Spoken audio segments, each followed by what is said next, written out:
Diyos ng lahat, o papuri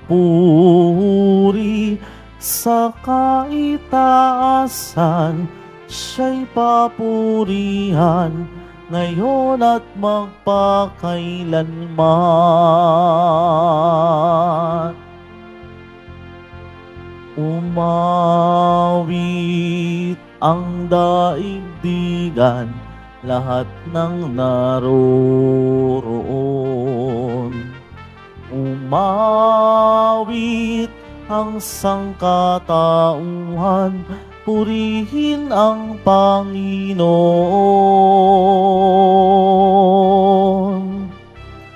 Papuri sa kaitaasan, siya'y papurihan, Diyos ng lahat, o papuri sa kaitaasan, siya'y papurihan ngayon at magpakailanman.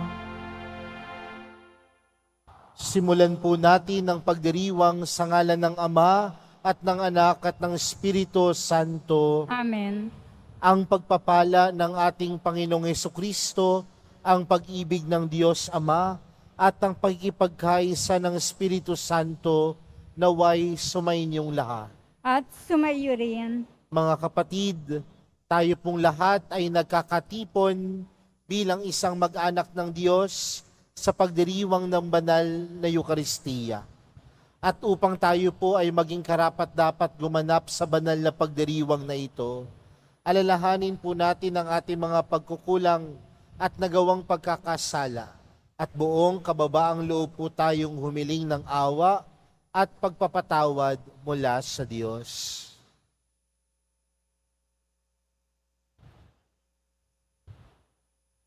Sinugong tagapagpagaling sa mga nagsisisi, Panginoon, kaawaan mo kami. Panginoon, kaawaan mo kami. Dumating na tagapag-anyayang mga makasalanan ay magsisi, Kristo, kaawaan mo kami. Kristo, kaawaan mo kami. Nakaluklok ka sa kanan ng Diyos Ama para ipamagitan kami. Panginoon, kaawaan mo kami. Panginoon, kaawaan mo kami. Kaawaan tayo ng makapangyarihang Diyos, patawarin tayo sa ating mga kasalanan, at patnubayan tayo sa buhay na walang hanggan. Amen. Manalangin tayo. Ama naming makapangyarihan, itinampok mo ang abad na si San Benito bilang dakilang tagapagturo sa mga nagpapakadulubhasa sa paglilingkod sa iyo. Tanging pag-ibig sa iyo ang amin nawang mapahalagahan para taluntunin naming maliksi at bigay na bigay ang landas ng pagsunod sa iyong kautusan sa pamamagitan ni Hesukristo kasama ng Espiritu Santo magpa sa walang hanggan. Amen. Magsiupo muna po ang lahat. Pagbasa mula sa aklat ni Propeta Osias. Ito ang sinasabi ng Panginoon. Nang bata pa ang Israel, siya'y aking minahal, na parang tunay na anak, at inilabas ko siya sa Ehipto. Ngunit habang siya'y tinatawag ko, lalo naman siyang lumalayo. Lagi na lamang siyang naghahandog sa mga Diyos-Diyosan at nagsusunog ng kamanyang sa kanilang mga Diyos-Diyosan. Ako ang nagturo kay Ephraim na lumakad. Kinalong ko siya, subalit hindi niya alam na ako ang nangangalaga sa kanila. Pinatnubayan ko sila ng buong pagmamalasakit at pagmamahal. Ang katulad ko'y isang nag-aalis ng busal sa kanilang bibig, at yumuko ako upang sila'y mapakain. Nagtatalo ang loob ko at nananaig sa aking puso ang malasakit at awa. Hindi ko ipinadarama ang bigat ng aking puot. Hindi ko na muling sisirain ang Ephraim, sapagkat ako'y Diyos at hindi tao, ang banal na nasa kalagitnaan ninyo, at hindi ako naparito upang magwasak. Ang salita ng Diyos. Salamat sa Diyos. Poon kami yung iligtas at tanglawan ng iyong sinag. Poon, kami iyong iligtas at ang lawa ng iyong sinag. Pastol ng Israel kami ay pakinggan. Mula sa trono mong mga kerubin, kami ay tulungan. Sa taglay mong lakas, kami ay iligtas at tubusin sa hirap. Poon, kami iyong iligtas at ang lawan ng iyong sinag. Ika'y manumbalik, O Diyos na dakila, pagmasdan mo kami mula sa itaas, at sa punong ito'y muling pagyamanin at iyong iligtas. Lumapit ka sana, ang puno ng ubas na itinanim mo ay iyong iligtas. Yaong punong yon na pinalagumot, iyong pinalakas. Poon, kami iyong iligtas at ang lawan ng iyong sinag. Magsitayo na po ang lahat.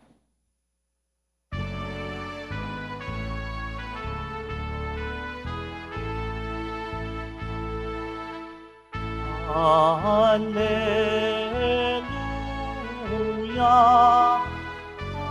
Alleluia, Alleluia,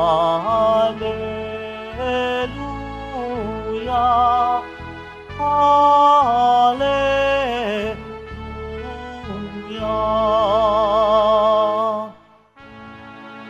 Ang Diyos ay maghahari na. Talikdan ang tanang sala, manalig sa balita niya. Alleluia,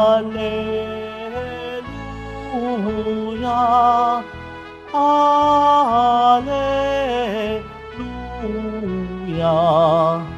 Alleluia,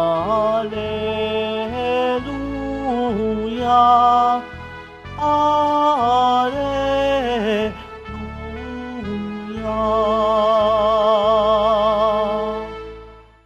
Sumainyo ang Panginoon. At sumaiyo rin. Ang mabuting balita ng Panginoon ayon kay San Mateo. Papuri sa iyo, Panginoon. Noong panahong iyon, sinabi ni Jesus sa kaniyang mga apostol, "Humayo kayo at ipangaral ninyo na malapit ng maghari ang Diyos. Pagalingin ninyo ang mga may sakit at buhayin ang mga patay. Pagalingin ninyo ang mga ketongin at palayasin ang mga demonyo. Yamang tumanggap kayo ng walang bayad, magbigay naman kayo ng walang bayad. Huwag kayong magdala ng salapi, maging ginto, pilak o tanso sa iyong mga lukbutan. Huwag din kayong magdala ng supot sa iyong paglalakbay, ni bihisan, pampalit na panyapak o tungkod, sapagkat ang manggagawa ay may karapatan sa kanyang ikabubuhay. At saan mang bayan o nayon kayo dumating, humanap kayo ng taong karapat-dapat pakituluyan at manatili kayo roon habang kayo'y nasa lugar na iyon. Pagpasok niyo sa bahay, sabihin ninyo, maghari nawa ang kapayapaan sa bahay na ito. Kung karapat-dapat ang mga tao sa bahay na iyon, panatilihin ninyo sa kanila ang inyong bati. Ngunit kung hindi, bawiin ninyo ito. At kung ayaw kayong tanggapin o pakinggan sa isang tahanan o bayan, umalis kayo roon at ipagpag ang alikabok sa inyong mga paa. Sinasabi ko sa inyo na sa araw ng paghuhukom ay higit na mabigat ang ipaparusa sa mga tao sa bayang yaon kaysa di ninanas ng mga taga-Sodoma at taga-Gomora. Mga kapatid, ang mabuting balita ng Panginoon. Pinupuri ka namin, Panginoong Hesukristo. Magsiupo na po ang lahat. Po sa inyong lahat, pakibati nga po ang katabi ng Isang bagay po marahil ang hindi natin matatanggi, at ito po ang bagay na kung saan ang Diyos ay tunay na mapagmahal. Naniniwala po ba kayo na mahal kayo ng Diyos? At marahil lahat naman po tayo naniniwala tayo na tayo ay tunay na mahal ng Diyos. Pero tandaan natin mga kapatid na ang pagmamahal ng Diyos ay pagmamahal ng buong buo. Walang kondisyon, walang kung ano-ano, at higit sa lahat, walang hinihintay na kapalit. Ang pagmamahal sa atin ng Diyos, buong buo, walang kondisyon, at walang hinihintay na kapalit. Kaya nga maraming pagkakataon sa kwento sa Biblia na ang mga tao tumalikod sa Diyos, ang mga tao nagkasala sa Diyos, ang mga tao naghanap ng ibang Diyos, naniwala sa mga Diyos-Diyosan, pero isang bagay ang tila hindi natin matatanggi, sa kabila ng ating pagtalikod, sa kabila ng pagkakasala ng tao, nanatili ang pagmamahal ng Diyos. Dahil ang pagmamahal ng Diyos, buong buo. Ang pagmamahal ng Diyos, hindi tingi-tingi. Ang pagmamahal ng Diyos, walang kondisyon at walang hinihintay na kapalit. At kapag tanungin ko naman kayo mga kapatid, mahal niyo po ba ang Diyos? Parang napaka-convincing po ng sagot ninyo. Mahal niyo po ba ang mahal na pong Jesus Nazareno? At marahil sasabihin natin lahat, opo, Father. Kaya nga sinisika po namin tuwing Biyernes, pumunta sa simbahan ng Quiapo. Dahil kami po ay deboto ng mahal na pong Jesus Nazareno. At marahil para sa ilan araw-araw, dumadaan ng simbahan ng Quiapo, nagdarasal sa mahal na pong Jesus Nazareno dahil sa ating pagmamahal sa Kanya. Pero aminin natin o hindi mga kapatid, may mga pagkakataon na kapag hindi tayo nakakaranas ng maayos na buhay, may mga pagkakataon na kapag tayo po ay hindi nakakaranas ng mabiyayang buhay, may mga pagkakataon na kapag tayo po ay hindi nakakaranas ng magaang buhay o ang buhay natin puno ng pabigat, puno ng hirap, aminin man natin o hindi, minsan ito rin yung mga pagkakataon na nababawasan ang ating pagmamahal sa Diyos. Diba? Minsan pa nga kapag nahihirap tayo, imbis na yung sarili natin ang una nating sisihin, sino pa yung udas nating masisi? Ang Diyos. Kapag nagkasakit tayo, anong unang bagay na pumapasok sa ating isipan? Pinaparusahan siguro ako ng Diyos. Kaya siguro ako nagkaroon ng diabetes. Pero bakit ka nga ba nagkaroon ng diabetes? Baka naman mahilig ka sa matamis. Kapag ikaw ay mataas naman yung blood pressure mo, sasabihin mo, baka pinarurusahan ako ng mahal na pong Jesus Nazareno. Pero baka naman mahilig kang kumain ng matataba. Pero mga kapatid, kung buong buo ang pagmamahal sa atin ng Diyos, panawagan din sa atin na ang pagmamahal din natin sa Diyos, wala din dapat kondisyon. Ang pagmamahal din natin sa Diyos, walang hinihintay na kapalit. At sasabihin natin, mahal na pong Jesus Nazareno, mahal kita, dapat hindi ako mahirapan sa buhay ko. Hindi. Dahil higit sa lahat, ang tunay na pagmamahal, walang kondisyon. Ang tunay na pagmamahal, walang hinihintay na kapalit. Kundi ang tunay na pagmamahal, ibinibigay ang lahat. At kasama sa pagbibigay ng lahat ay ang pagtitiwala sa Diyos. Kung mahal mo ang Diyos, kung mahal mo ang mahal na pong Jesus Nazareno, magtiwala ka. At pagkatiwalaan mo ang pagmamahal sa iyo ng Diyos. Dahil ang pagmamahal ng Diyos, tandaan mo, buong buo. Kaya nga po dun sa ating ebanghelyo, ano yung panawagan niya sa kanyang mga alagad? Huwag kayong magdadala ng kahit anuman.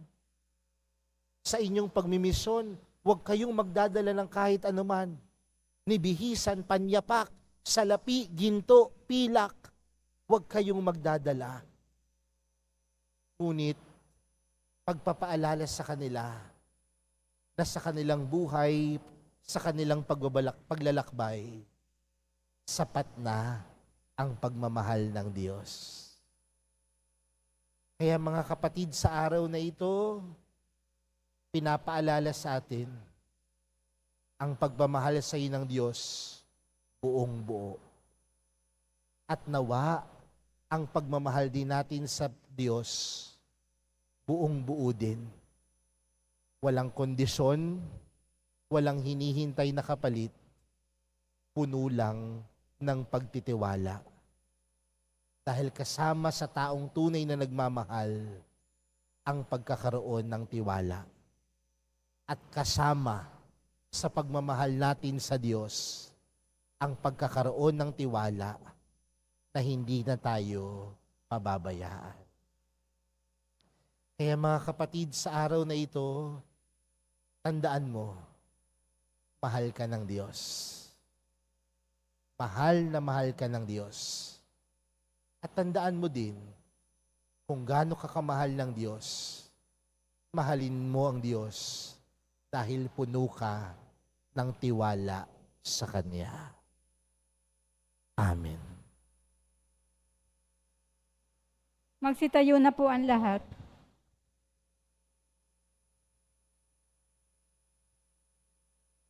Minamahal kong mga kapatid, tayo ay kabahagi sa walang hanggang plano ng Diyos. Pinili ni Kristo ang bawat isa sa atin sa dahilang tanging siya lamang ang nakababatid. Itaas natin ang ating mga panalangin sa Diyos na siyang nangangalaga sa atin. Ang ating panalangin, mapagbigay na Diyos, pakinggan mo kami.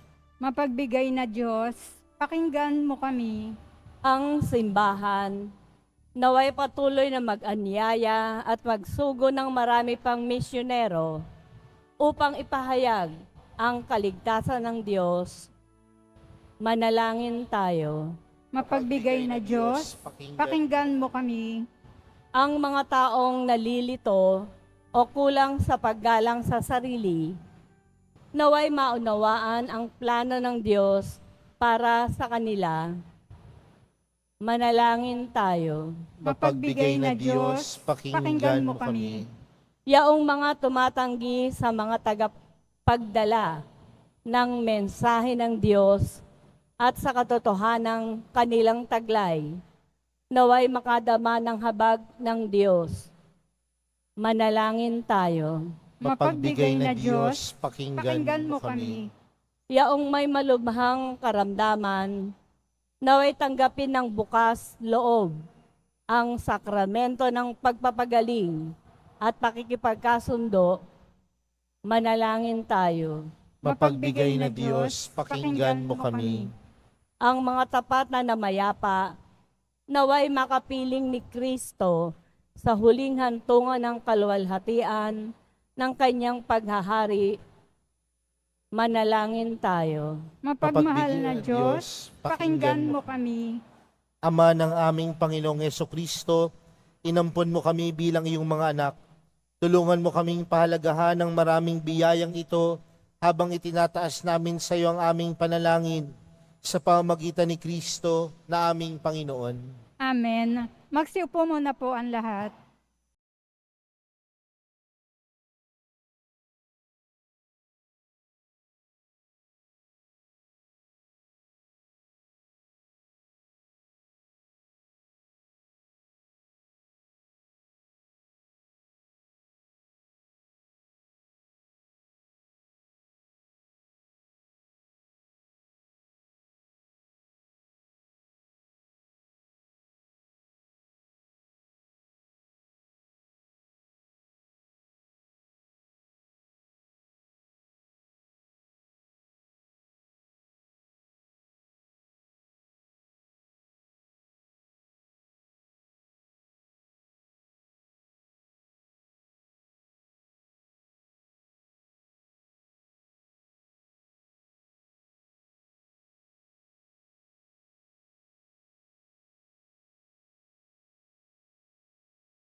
Kayo na po ang lahat. Manalangin po kayo mga kapatid upang ang paghahain natin ay kalugdan ng Diyos amang makapangyarihan. Tanggapin nawa ng Panginoon itong pag-aahain sa iyong mga kamay, sa kapurihan niya at karangalan, sa ating kapanginabangan at sa buong sambayanan niyang banal. Ama naming lumikha, sa paghahain namin ngayong ginugunita si San Benito, tunghayan mo ang aming mga alay at ipagkaloob mo na matularan namin ang kanyang mga halimbawa sa pagdulog sa iyo, upang kami paging dapating magkamit ng iyong mga kaloob na pagkakaisa at pagkakasundo sa paglilingkod namin sa iyo sa pamamagitan ni Jesucristo kasama ng Espiritu Santo magpa sa walang hanggan. Amen. Sumainyo ang Panginoon. At sumaiyo rin. Itaas sa Diyos ang inyong puso at diwa. Tinas na namin sa Panginoon. Pasalamatan natin ang Panginoong ating Diyos. Marapat na siya ay pasalamatan. Ama naming makapangyarihan, tunay ngang marapat na ikaw ay aming pasalamatan. Ngayoy kinagagalak naming may mga banal na tao na nagtalaga ng sarili sa anak mong si Jesucristo upang ipamalas nilang paghahari mo at maakit ang kapwa na manalig sa iyo. Ngayon sa amin binibigay ng iyong anak na minamahal ang kabanalang iyong taglay at hangad mong kamti ng tanan. Ito ang pinanggalingang amin ngayong nililingon. Dito mo rin nais na kami makarating at humantong. Kaya kaisa ng mga anghel na nagsisiawit ng papuri sa iyo nang walang humpay sa kalangitan, kami nagbubunyi sa iyong kadakilaan. Santo, Santo, Santo, Panginoong Diyos ng mga hukbo, napupuno ang langit at lupa ng kadakilaan mo. O sana sa kaitaasan, pinagpala ang naparirito sa ngalan ng Panginoon. O sana sa kaitaasan, magsiluhod po ang lahat. Ama naming banal, ikaw ang bukal ng tanang kabanalan. Kaya't sa pamagitan ng iyong Espiritu, gawin mong banal ang kaloob na ito upang para sa aming maging katawan at dugo ng aming Panginoong Heso Kristo. Bago niya pinagtiis ang kusang loob na maging handog, hinawakan niya ang tinapay, pinasalamatan kaniya, pinaghati-hati niya iyon, iniabot sa kanyang mga alagad at sinabi, tanggapin ninyong lahat ito at kanin. Ito ang aking katawan na ihahandog para sa inyo.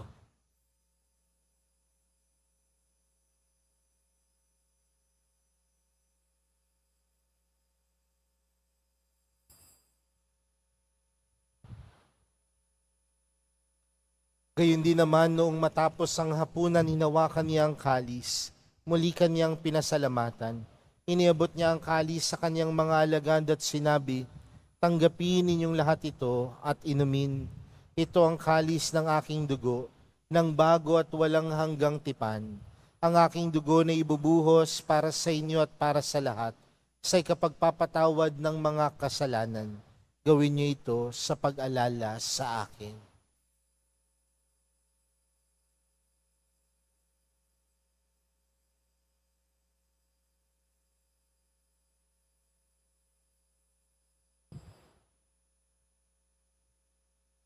Magsitayo na po ang lahat. Ipagbunyi natin ang misteryo ng pananampalataya. Si Kristo'y namatay, si Kristo'y nabuhay, si Kristo'y babalik sa wakas ng panahon. Ama, ginagawa namin ngayon ang pag-alala sa pagkamatay at muling pagkabuhay ng iyong anak. Kaya't inaalay namin sa iyo ang tinapay na nagbibigay buhay at ang kalis na nagkakaloob ng kaligtasan. Kami nagpapasalamat dahil kami yung minarapat na tumayo sa harap mo para maglingkod sa iyo. Isinasamo namin kaming magsasalo-salo sa katawan at dugo ni Kristo ay mabuklod sa pagkakaisa sa pamamagitan ng Espiritu Santo. Ama, lingapin mo ang iyong simbahang laganap sa buong daigdig. Puspusin mo kami sa pag-ibig kay San Francisco na aming Papa at ni Jose na aming Obispo at ng Tanang Kaparian. Alalahanin mo rin ang mga kapatid naming nahimlay nang may pag-asang sila'y muling mabubuhay, gayon din ang lahat ng mga pumanaw. Kaawaan mo sila at patuloyin sa iyong kaliwanagan. Kaawaan mo at pagindapating kaming lahat na makasalo sa iyong buhay na walang wakas. Kaysa ng mahal na Birheng Maria, na ina ng Diyos, ng kabiyak niyang puso niyang si San Jose, kaysa ng mga apostol at ng lahat ng mga banal na namuhay dito sa daigdig ng kalugod-lugod sa iyo, may pagdiwang nawa namin ang pagpupuri sa ikararangal mo sa pamamagitan ng iyong anak na aming Panginoong Hesukristo. Sa pamamagitan ni Kristo, kasama niya at sa Kanya, ang lahat ng parangal at papuri ay sa iyo, Diyos amang makapangyarihan, kasama ng Espiritu Santo, magpa sa walang hanggan. Amen. Ang Diyos ay Diyos ng pagmamahal. Kaya lumapit po tayo sa Ama natin sa langit, sa panalangin itinuro sa atin ni Jesus. Ama namin, sumasalangit ka, sambahin ang ngalan mo, mapasa amin ang kaharian mo, sundin ang loob mo dito sa lupa para nang sa langit. Bigyan mo kami ngayon ng aming kakanin sa araw-araw at patawarin mo kami sa aming mga sala para nang pagkapatawad namin sa nagkakasala sa amin. At huwag mo kami paintulot sa tukso at iadya mo kami sa lahat ng masama. Hinihiling po namin kami adya sa lahat ng masama, pagkalooban ng kapayapaan araw-araw, iligtas sa kasalanan at ilayo sa lahat ng kapahamakan, samantalang aming pinananabikan ang dakilang araw ng pagkapahayag ng tagapagligtas naming si Jesucristo. Sapagkat iyo ang kaharian at ang kapangyarihan at ang kapurihan magpakailanman. Amen. Panginoong Jesucristo, sinabi mo sa iyong mga apostol, kapayapaan ang iniwan ko sa inyo, ang aking kapayapaan ang ibinibigay ko sa inyo. Tunghayan mo ang aming pananampalataya at huwag ang aming pagkakasala. Pagkalooban mo kami ng kapayapaan at pagkakaisa ayon sa iyong kalooban, kasama ng Espiritu Santo, magpa sa walang hanggan. Amen. Ang kapayapaan ng Panginoon ay laging sumainyo. At sumaiyo rin. Magbigayan po kayo ng kapayapaan sa isa't isa.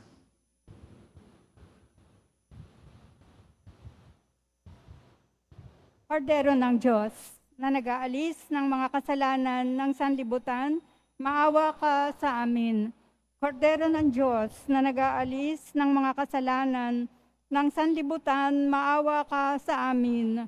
Kordero ng Diyos, na nag-aalis ng mga kasalanan ng sanlibutan, ipagkaloob mo sa amin ang kapayapaan. Magsiluhod po ang lahat.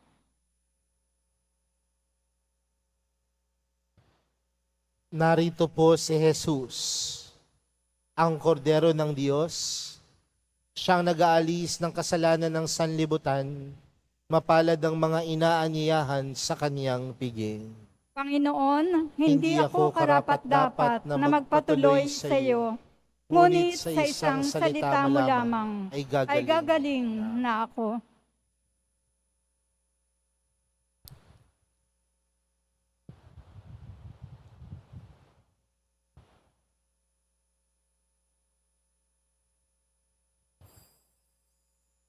Para po sa lahat ng tatanggap ng banal na komunyon, sasagot po tayo ng amen pagkasabi ng pari o ng lay minister ng katawan ni Kristo.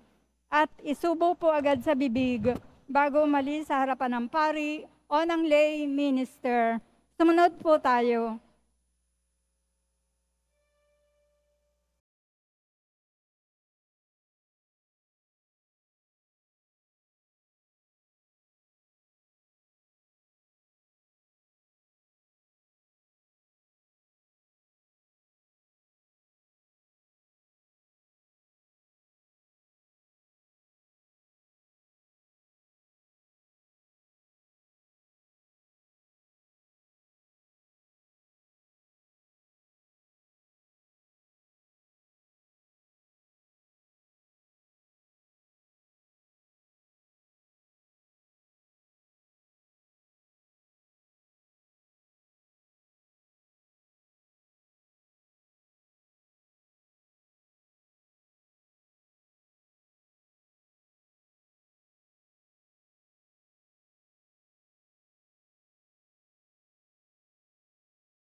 Angin tayo. Ama naming mapagmahal, ngayong aming napagsaluhan, ang haing nagbibigay buhay, aming hinihiling na maganap namin ang itinuturo ni San Benito para sa matapat na paglilingkod sa iyong gawain at sa pagmamahalan sa isa't isa bilang magkakapatid. Sa pamamagitan ni Jesucristo, kasama ng Espiritu Santo, magpa sa walang hanggan. Amen. Sumainyo ang Panginoon. At sumaiyo rin. Mahal na pong Jesus Nazareno, inihayag mo sa pamamagitan ng krus ang walang maliw na pag-ibig ng Diyos sang katauhan. Pakinggan mo ang kahilingan ng iyong angkan na nagsusumamo sa iyo. Makamtan nawa nila ang iyong katugunan at tanggapin ng kasagutan na may utang na loob na tinatanaw. Basbasan din po ninyo ang mga dala-dala nilang mga imahen at dasalan. Sa pamamagitan ng bendisyon na ito, naway maalala nilang mga pangako nila noon sa binyag, na ikaw ang kanilang iibigin at paglilingkuran bilang Panginoon, magpa sa walang hanggan. Amen. At pagpalain po kayong lahat ng makapangyarihang Diyos, Ama, Anak at ng Espiritu Santo. Amen. Humayo kayong taglayang kapayapaan ng pong Jesus Nazareno. Salamat sa Diyos.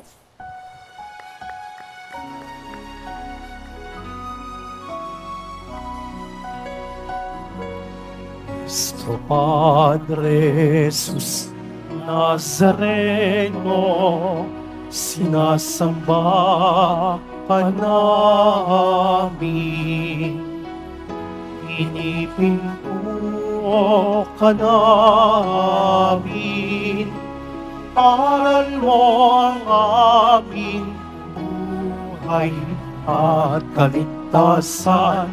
Cristo Padre Jesus Nazareno, iligtas mo kami sa kasalanan. Ang krus mong kinamatayan ay sagisag ng aming kaligtasan. Nuestro Padre Jesus Nazareno, dinarangal ka namin. Nuestro Padre Jesus Nazareno, dinulwalhati ka namin. Nuestro Padre Jesus Nazareno, dinarangal ka namin. Nuestro Padre Jesus Nazareno, iluluwalhati ka namin.